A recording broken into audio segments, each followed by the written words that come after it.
sourcing good candidates for your talent pipeline. The war for talent.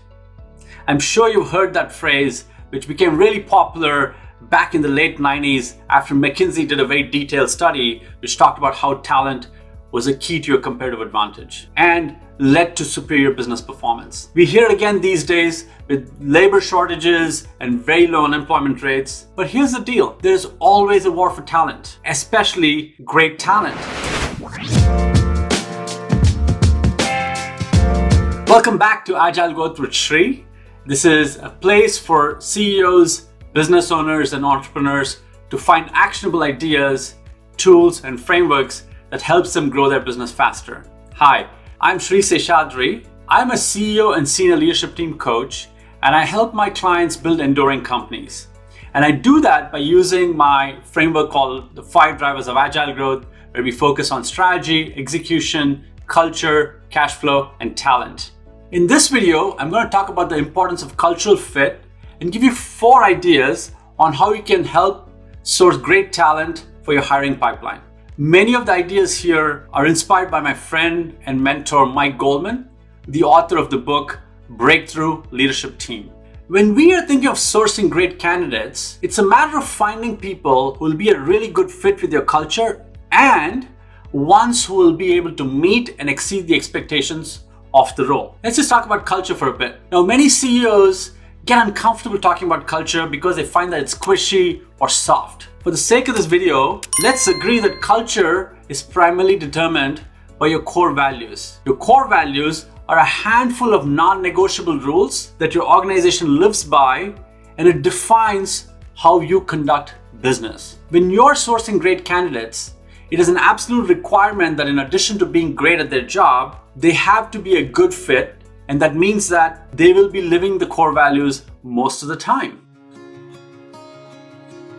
Now let's talk about 4 ways for you to source good candidates for your talent pipeline. The first one is to create a virtual bench by targeting passive job seekers. Now, most companies start looking for people only when they've decided to hire someone and they have an open position. Now, in today's world, that is simply not enough. You should recognize that most people aren't looking for a job, but they may be interested if the right opportunity is available. That is where the virtual bench comes in. Now, the virtual bench is a deep pool of talent that you have cultivated over time and you can call on when you have a need. This requires you to always be recruiting. A simple way for you to start is by having everyone in your leadership team responsible for calling 10 people they know and trust. Ask them a simple question. We are growing and looking for A players for all areas of our company. Who do you know that I should talk to? The idea is not to hire them right away. You might not even need them now, and they may not be looking for a job. But the objective is to initiate a relationship so that when a need arises, you've got a virtual bench of potential A players to call. The second idea is to upgrade your employee referral program. Most companies have a program where they pay a bonus to an employee who refers someone who eventually gets hired. Now, the bonuses are typically a few $100s to maybe a couple of $1,000s. And these programs typically don't work very well because those amounts are just not significant enough to change someone's behavior and to motivate them to refer a lot of people. You should consider offering dramatically higher amounts as bonus, but then you can split them into 2 parts. Let's say you're offering $10,000 as a bonus. You might say that the first half, $5,000, is paid when the candidate is hired, and the other $5,000 will be paid in a year from now if both the candidate and the employee are still at the organization. This might seem like a significant amount of money to pay as a bonus, and it is, but then when you compare it to what you might pay a recruiter, which might be 15 to 25% of the annual compensation, this is a bargain. The third idea is to create A-player ambassadors. Now again, if you think about A players, they tend to know other A players. So the question is, how often are you leveraging these A players and the networks that they have?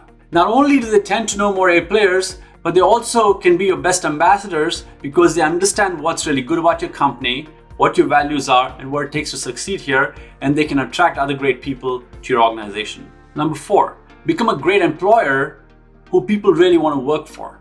Now, there's some stats which says that 80+% of people would be willing to jump ship if they're offered a position with a company with a sterling reputation for treating its employees really well. Millennials in particular place great importance on workplace initiatives that promote health and wellness, environmental sustainability, gender equality, and more. In my next video, I'm going to talk about how to leverage a job scorecard for each role in the organization.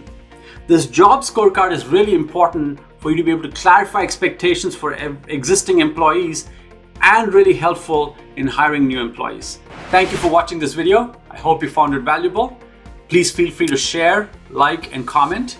If you have any questions or feedback for me, please leave that in the comments below. And make sure you check out my next video and don't forget to subscribe to my YouTube channel.